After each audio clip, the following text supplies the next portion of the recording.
national polls for the first time since 2011. This season, Michigan returns 15 starters from last season's team, including 8 on offense and 6 on defense. We'll have Coach start with an opening statement. Okay. Thank you very much. Great to see everybody here. Glad you all made it. Good to see people again. Haven't seen in a while. It's been an enjoyable day. Having fun. Brought 3 wonderful players and youngsters with us today. I'd like to talk about each of them. Know them better now. Going into the second year, I feel like more time with our players, know our players well. I think we have a lot of top players, as you mentioned there. But these 3, Jake Butt, outstanding 6'6.5" tight end, one of the most gung-ho players I've ever been around. Can sit through a 2.5-hour, 3-hour meeting and be interactive, be on the edge of his seat, walk out of that meeting with a bounce in his step, and put his football gear on. Kind of the hair on the back of his neck is standing up, excited about getting out onto the field. Then he practices, and whether he's going out to hit a sled or rattle somebody's fillings, he's just as excited about doing that as he is running a post route or a corner route and catching a ball. Does all those things equally well as a route runner, as a blocker, as a teammate, and as a guy with some pizzazz. I mean, he's gung-ho, enjoys the struggle of football. Really enjoy him as one of our top players. Also, Jordan Lewis, who has been every practice, every drill competitor who wants to get better every single day. He doesn't take time off. He doesn't diminish his effort at any time. He's an ascending player, an improving player. And then when he started to get the recognition of being a really good player, All-American, All-Big Ten, interceptions and acclaim, when he started getting the acclaim, he didn't change a bit. He went through the entire spring practice wanting to get better, wanting to improve every single day. And a high-character individual has never had a disrespectful word to a professor, to a coach, to a teammate. He's just a pleasure to be around. He's not one bit of incident or a problem when it comes to Jordan Lewis. And he's a likable guy. He's respected by everybody on the team, but he also has the personality of being very competitive, but being very likable with his teammates, because he doesn't act like the big man on campus. He doesn't act like the All-American. He is just a very, very good person in all respects. Can't say enough good things about him. Amar Darbo, would say he's our top receiver right now. And as we went through the season last year, I thought that was J.U. Chesson. And then Amara surged during spring ball, and they are in a very good-hearted competition there to be our best receiver. But again, as a gentleman, as a person, as a class act, a winner, a champion all the way, Amar Darbo. He went through our season last year, and he became an American citizen. It was a great moment of pride for Amara and our team that he was achieved American citizenship. And another player on our team that class act the entire way. Never an issue, never a problem. Respectful to all that he comes in contact with, and not just respectful of people. He's respectful of their time. He's respectful of the game. He's respectful in all forms and fashions. So I feel very proud to have brought those 3 youngsters here to Chicago, and hope you're enjoying their company as well. And they're really good football players. Really, not just on our team, not just in the Big Ten, but also in the United States of America. So pleased to share them with you here in Chicago and be glad to answer any of your questions. If you have a question, please raise your hand. We'll start over here on our right. Hi, Jim. Jack Springate from WOLV TV. So it's been an entertaining off-season for yourself and Michigan football in terms of social media activity. How has this impacted the team and the university during the off-season? Well, I don't know that it has. I don't know how entertaining it's really been. Be glad to go through any of those specifics with you. That I think it's been a very productive, healthy off-season for our football team. Was really pleased with our team, the way they went through spring practice. Thought it was extremely productive. Competition was very high for spots, for starting positions, for backup roles, for contributing roles, for specialty roles. And then no real long-term injuries coming out of the season, none of the six-monthers. A few things here and there that we hope that the guys will be ready for the start of camp. Maybe one or two that may not. But our goal right now, as we finish up the summer, is get the healthiest, most in shape, prepared team for August 8th, and then we'll take our shot from there. Coach, down in front here on the aisle. Something you try to instill in your players is to improve 1% each day with everything that they do. My question is, what kind of improvements do you see from returning players and staff and new players and coaches in the fold as well? Thanks for that question, Trevor. Yeah, just the idea of, can we get 1% better each day? Can we be better today than we were yesterday? Can we be better tomorrow than we were today? The notion that improvement will lead to success. And that's the kind of improvement that really sticks. Almost like getting in shape. If you were going to get in shape, if you do it day after day, a little bit better each day, you may not see it in a day, you may not see it in a week, you may not even see it in a month, but at some point you're going to see it and it's going to stick. That improvement is going to be there for the long run. So trying to paint that picture, if it's 1% better each guy, or we got 1% better as a team each day, then after 30 days we'd be 30% better. After 60 days we'd be 60% better. Now even if it's, can we get 0.01% better each day, then that would be something that would be worthwhile. That would be worth pursuing, aspiring to. Another way to say it is look at the NASCAR boys.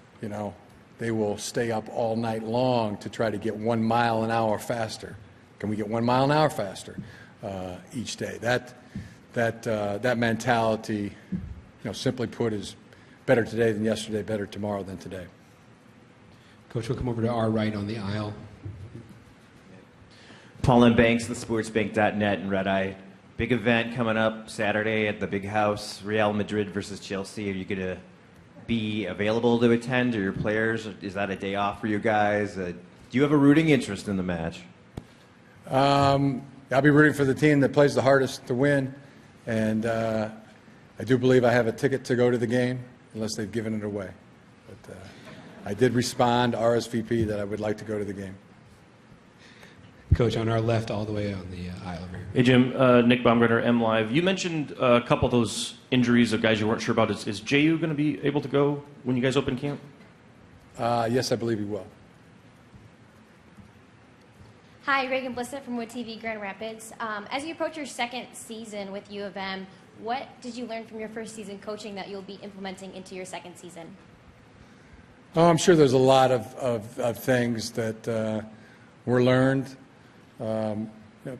Mostly you learn the fellas, you learn the guys, all those that you work with. Everybody's a part of the staff, trainers, equipment, everybody that's involved in the university, professors.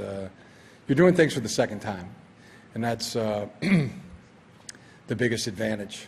I mean, when you're doing things for the first time, there's uncharted waters. There's the unknown.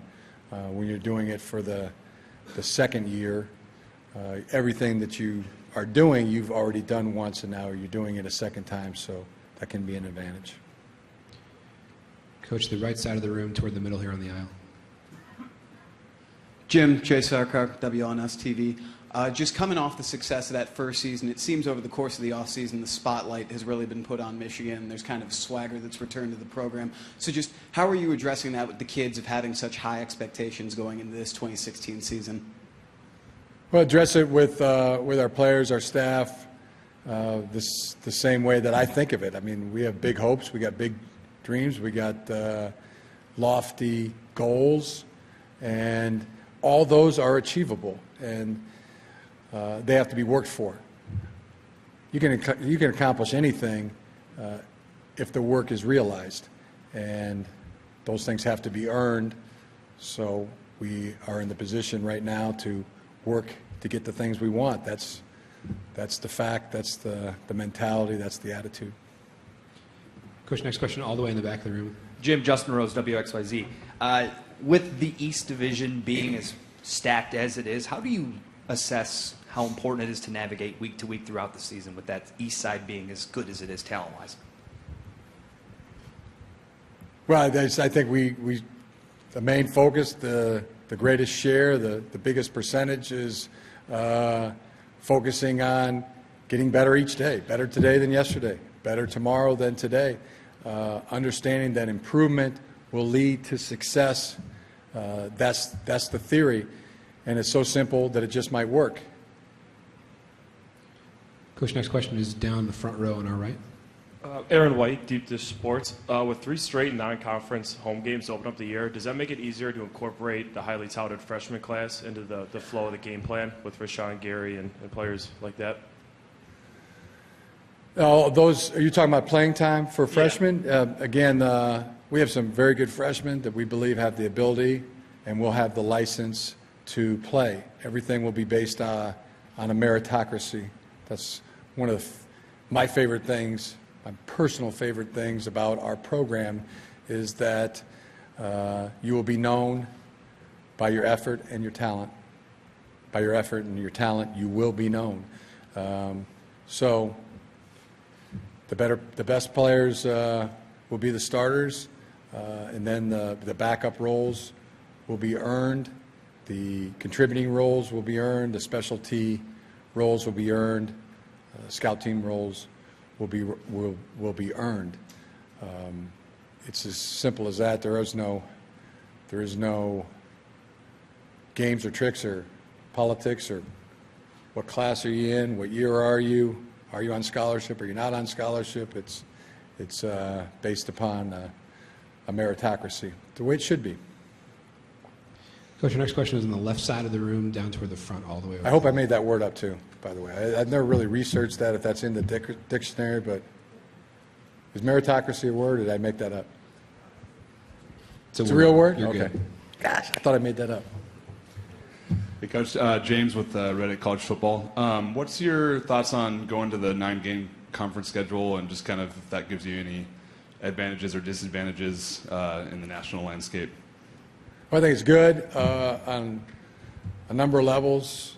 We're closer. I mean, we're playing the teams that are in our area. You could get on a bus and go to most of the schools. Not most, maybe some of the schools anyway. Make scheduling easier. We're in the same conference. Has implications on who the champion is. So I think it's very good. Coach, right down in front of us with Teddy. Hey, Coach, Teddy Greenstein, Chicago Tribune. What was your thought when someone came to you and said, let's do a rap video, and how do you think it turned out?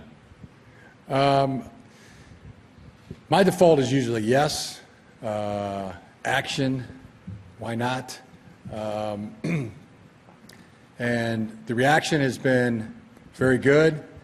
Have gotten multiple texts, phone calls, comments, from people that really liked it, and I think the cool people liked it. Next question, Coach, is on the aisle down in front on the left. Michael Jordan's going to be your honorary captain for your home opener. What are your thoughts on having one of the greatest athletes in history represent your program for a day like that?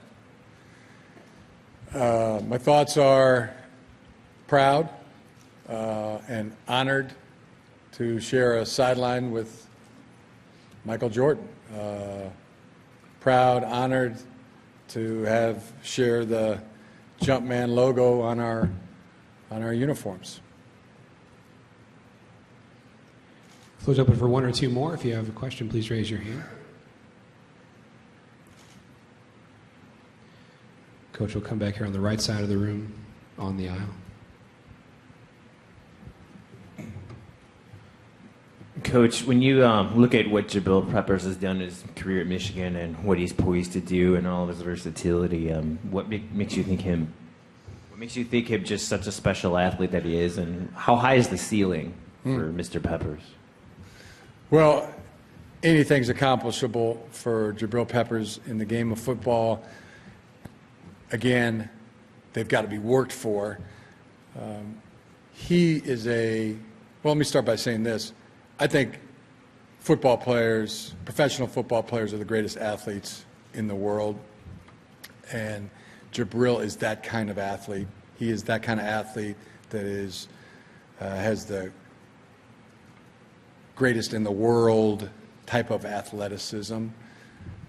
He can play just about anywhere on a football field and be effective. Could put him at a corner, could put him in a safety, could put him at a nickel, could put him at a linebacker. Ultimately, probably nickel is his best position.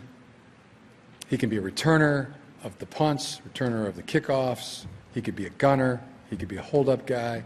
Offensively, probably right now could be our best slot receiver and would give Davion and all our running backs a run for their money to be the best running back on the team. Could be a wildcat quarterback, can play outside receiver, can run all the reverses and the fly sweeps. So I think you get the picture. He is a tremendous athlete. The other thing about Jabril is he is highly, highly motivated and very serious about being good. I mean, he's seen a lot in his life. From an early age, he's felt people try to put him down. He's felt people try to hate on him from an early age. Some about even where he went to high school. He has taken a lot of racial and other type of directive hate toward him. And he has never let that get him down or put him down. He has always used that as fuel and motivation. So he is a very fiery guy. He is highly motivated. And with the type of athleticism that he has, I truly believe, he keeps working and keeps having the same intensity and focus that he's had and the seriousness about being a very good football player and student and person, all those things. I mean, he could explode into, a giant of a man. All right, that's all the time that we have. Thank you so much, Coach. Okay, thank you.